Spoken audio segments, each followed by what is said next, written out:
say that the Great Mystery gave us two great healers.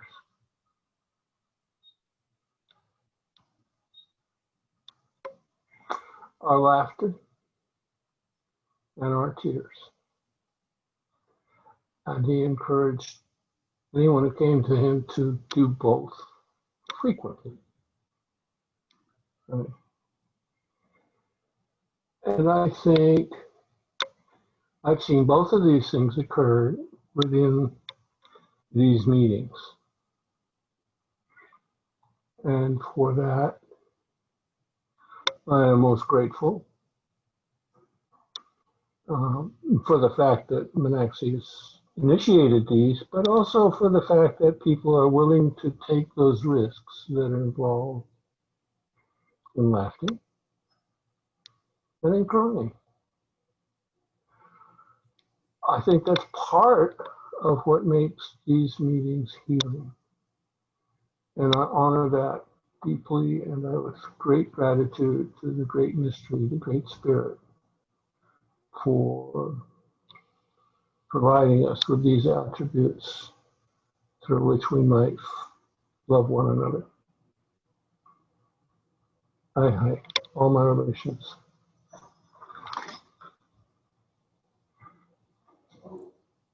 Thank you, Casey. You're most welcome.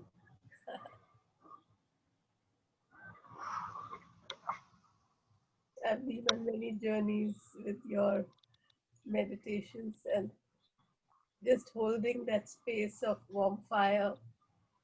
And I'm looking forward to bringing some of them back again into the circle. You know that's the English translation of my name, don't you? I know. That's why I said it. Yeah.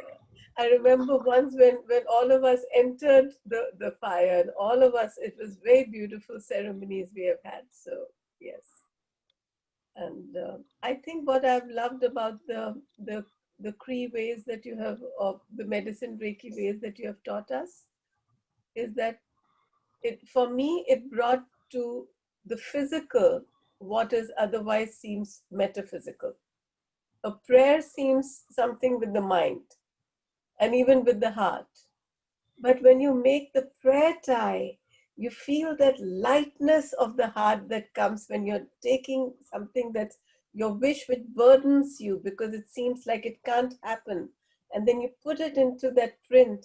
And like you taught us that it's auntie print and it's uncle scissors that is cutting, because everything has spirit. And it made the physical seem so non-material because it became the expression of our hearts. And that was really beautiful. And maybe one day in the circle, we'll see if we can do that. We have to work out a way of doing it. Yeah, I would be more than happy to do that. I've been wondering if there weren't ways of combining ceremony here and in etheric space through. I don't like, that's not I don't like. I'm not sure that guided meditation is the way to do it. But one of the things that always amazes me is, I tell people, well, go into etheric space and find the fire.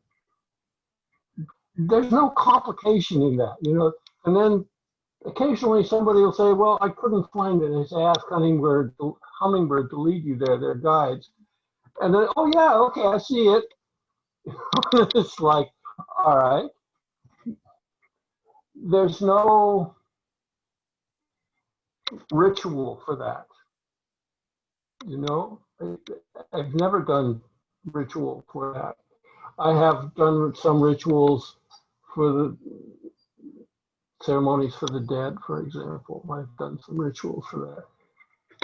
And I've photographed them and sent the photographs to the group because the group was separate. We didn't have Zoom. But mostly the rituals can be useful, but they're as much a jail as they are a help. It's not the ritual that does it. It's a puzzle. Anyway, that's one of the things I've contemplated is how do we do concurrent ceremonies so that people are in both spaces. Because often I have to ask Kathleen to take notes while I'm in ceremony with you guys during the full moon, because I would have trouble remembering it all when I came back, but I could talk about it while while we were in ceremony. But sometimes I could do it myself, but there's something about writing down that there's a tug away from the etheric. I'm experimenting, so perhaps one of these days we can have ceremony that's in a mutual place. Right? Yeah, actually, that is one of the things I realized, that these ceremonies help me to be there and here at the same time. And I was able to take notes and write and draw, and maybe sometimes a scribble, and later I had to try to figure out what I wrote. But actually, they grounded me a lot. I always feel they actually earthed me because otherwise I was very floaty. So I do feel that ceremony, and to me this seemed like ceremony because there were lots of steps we needed to do, and that helps a lot. I think that helps a lot. Yeah, and it helps, often I was amazed how many people could remember and record and then share later with what they remembered. It's quite, I mean, we're talking about people who have no particular awareness of great psychic skills of any kind. I mean, that's, they're normal everyday people. There were 200 and some of them all together, and I don't know how many have participated in etheric ceremonies, but I would guess it's over 100 easily. And none of them claim to be, psychic in some special way. But you know what? They show up and they participate and they remember what happened. And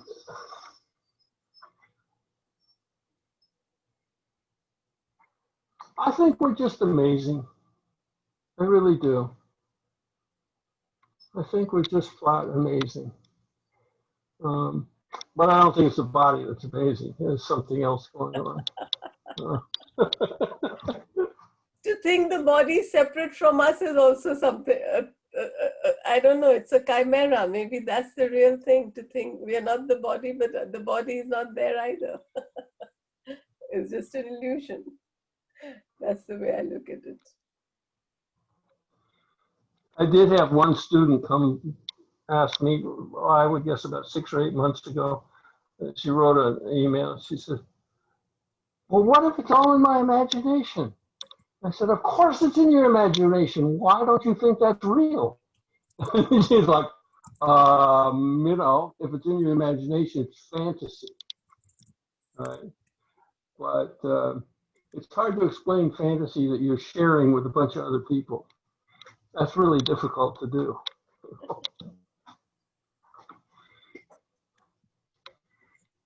Thank you. Savita, will you guide us into a meditation, into a space?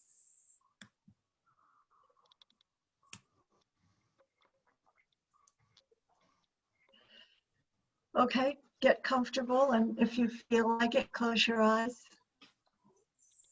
And just allow your body to relax. And breathe in beautiful pink light.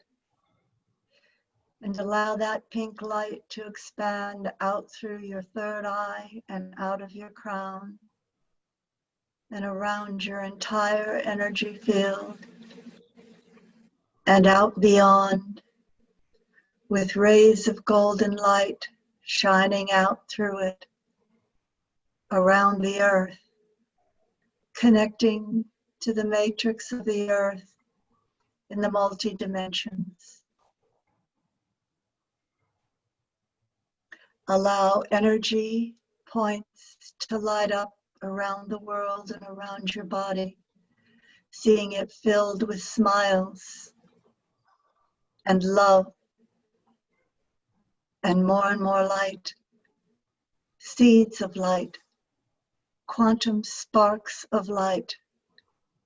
You are no longer your body. You are floating in mind consciousness and unity consciousness, sending these seeds of light deep, deep into the earth throughout humanity, opening up your crown further, connecting to your higher selves.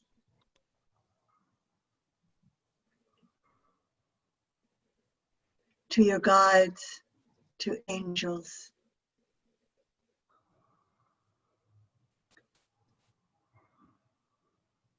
The light expands farther and farther. It is pure, ultralight, unity consciousness, ever flowing and increasing as the colors of the rainbow flow up through the earth, through your feet, through your body, through your eyes, and out your mind with thoughts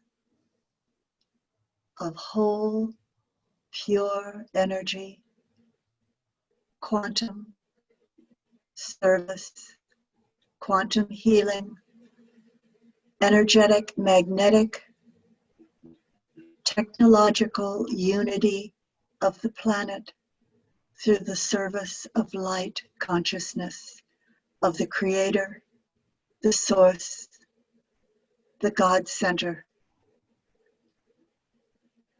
Allow the sound, just the sound, to flow through you and expand your awareness to greater insights and understanding.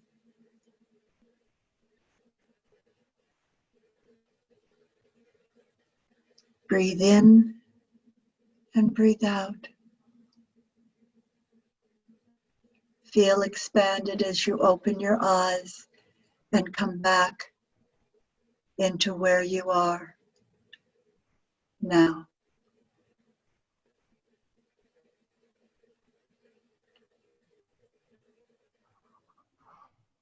Thank you, thank you, thank you, and namaste.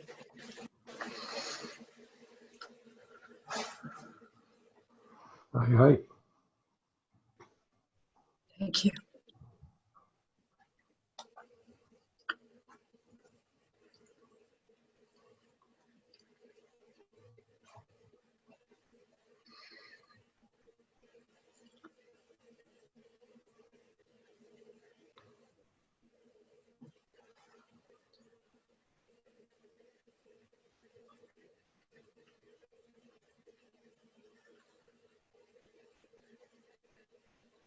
I think the word co-creation is so beautiful, Tavita. And Thank you. yes, when it came to They are so honored that you are doing this. So honored. Thank you, Meenakshi. only when I went back to the 9 responsibilities, that amazing course that you have made, and I saw that co-creation was just lurking there, it was hiding there, and I didn't even realize that it must have been like a seed planted 20 years ago and just stayed there, and then suddenly emerged this year. Took 20 years for it to emerge. And I feel that it's so important for each of us to just always remember that we are always co-creating.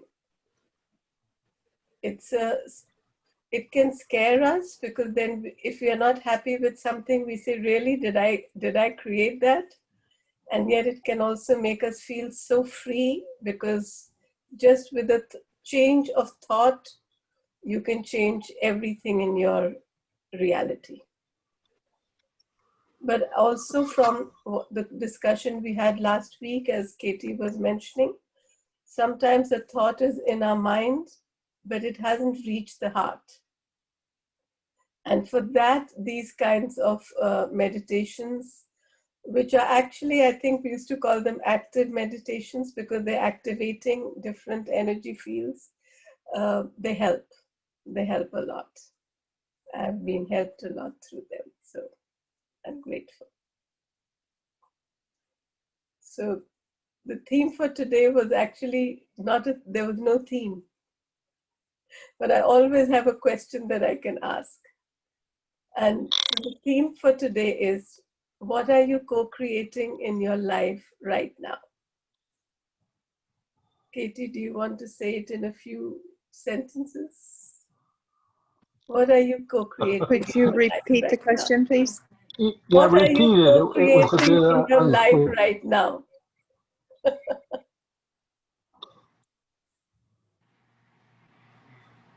Peace on earth, an awakened consciousness,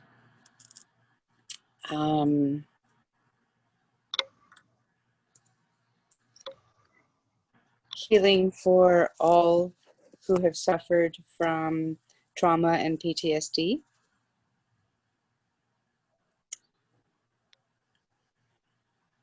and presence and stability for myself.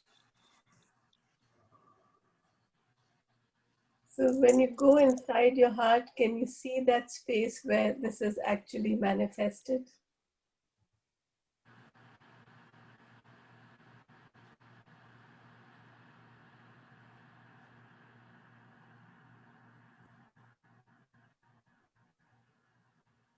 That's an interesting question. Sometimes it helps to just say, I see there is peace on earth right now. I see that no one is suffering, even if we say it in a negative way. Or we can say, I see everyone as peaceful and happy. Because the energy of Nice. saying, I don't want PTSD is bringing the PTSD in. So what is the next step from that? Just forgetting it. I see people at peace and unity, living in kindness and gentleness.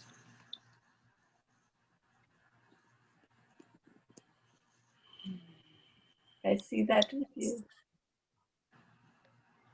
Thank you.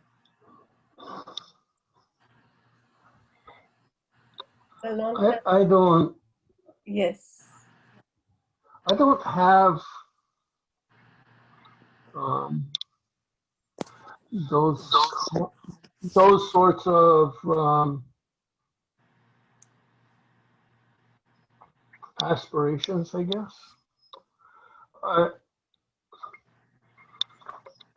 Instead, I rely on what in Conversations with God, Book 1 was referred to as the True Trinity,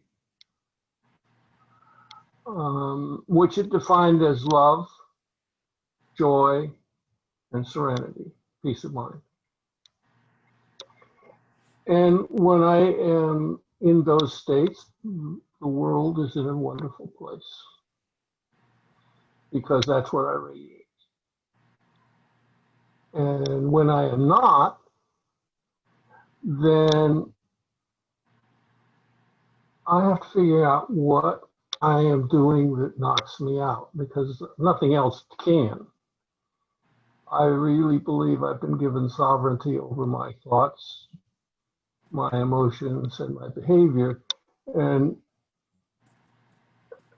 why would I opt to be unhappy, less loving, less joyful, confused? And that's the question I ask myself. What am I doing and what am I thinking that leads to that kind of lack of the true Trinity? Why am I not joyful? Right now, I have some kind of ongoing pain that occasionally I pop pills for, acetaminophen. But you know what? I'm joyful right now, and I'm content, and the pain makes no difference whatsoever to that state. And it reminds me of when I was volunteering in hospice. Some people die and they're in that place. I think the Christians would call it a place of grace. They are somehow at peace with the world. They're centered. They know what is going on. They're not disturbed. They're not afraid. And they pass in peace. And for me, that's the goal, if there is such a thing. I see them more as milestones or as indicators like the gas gauge on a car. You know, all is well if the light doesn't come on. And the light is my losing my serenity, my joy, and my ability to be loving and kind. So I don't have goals to change the rest of the world. Mine are all about maintaining my centeredness, because I think that will be reflected out into the world that I'm co-creating. And it will support anybody else who is also co-creating. And I don't need to define how it's better, because that would require me to define how it's worse. And all I can deal with worse is what's going on inside here when I snap at somebody, or I'm confused and not peaceful about being confused. So it's part of it is the essential part of the inward path is the focus is inward, with the belief that the changes will occur outwardly. If I reflect what I want the world to be like, and that's the kind of world I will attract and create. And I don't have to define it any more than that. If a world can share my joy, if a world can share my contentment, if the world can share my love, if the world, the earth can share my peace of mind, I'm okay with that. That's it. I don't need to know what the details are.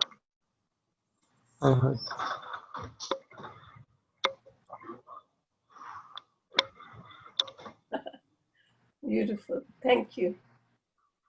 Tavita, what are you co-creating in your life right now? I'm working to co-create grace, which I consider divine conscious awareness, consciously conscious in each moment. Compassion for myself and everyone else being an aspect of the source. And beauty. Compassion being love and beauty being wisdom. The mind operating with understanding, wisdom, and service. But beauty is wisdom, speaking with wisdom and love, and carrying it with grace wherever you are. And awareness here, and awareness there in the Trinity. So working on that again. Thank you. Thank you. I feel that's what we're doing together. We are all co-creating a world from different points of view, which are all together. It's like the petals of a lotus, each petal completely individual and separate and has its own time for unfurling, and yet all are part of that same beautiful flower. And just today on WhatsApp, somebody sent a message about 1,000 petals lotus, which is a very rare lotus they got from, I think, from Tibet, and which has blossomed after many years. So that was very beautiful to see, because we had done the gratitude lotus last time. And so I think this is a beautiful place to end the meeting, if you all feel that that's the right thing to do. Okay. I do want to recommend, if you haven't read this, What is that? It's called braiding sweetgrass. Beautiful. And if you enjoyed the connection between spirit and print and twine and scissors, then this book you will love. Well, I have the sweet grass you had given me when you came. It's still there. Uh-huh. When Kisitwa had come here, he had given me the sweet grass. It's very difficult to get it here. It's not easy. Well, that's, it's an important part of my path that I've stayed on for a long time. I went to Cree country and I was very angry, but it doesn't matter why I was. And the old ones just looked at me and said, you need to be on the sweetgrass path. And I went like any middle-class white man who didn't have a clue what was going on was, what's that? And they told me. And in simple terms, sweetgrass is the spirit of kindness in Cree. Literally, that is the aspect of the great mystery that is kindness. And there's a prayer you go. It's a very simple-minded prayer, but it's let me have a kind heart. Let me speak kind words. Let me see kind things. Let me hear kindness. Let me think kindness. Let all my behavior and actions be kind. And when you're smudging yourself with sweetgrass. And after, well, that was 77, so you can see it's been a while. I've been doing that until it's kind of ingrained into me that I don't need to have sweetgrass to understand that and remember the responsibilities for walking the sweetgrass path. So did you want me to close? Was that what you were saying? You wanted me to close? And actually, yes, you're muted. Yes, please. Grandfathers, grandmothers, helpers, totem animals.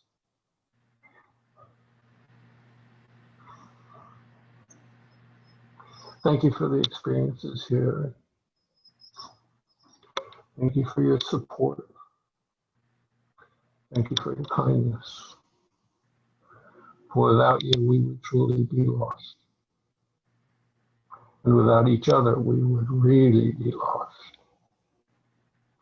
Night, all our relations.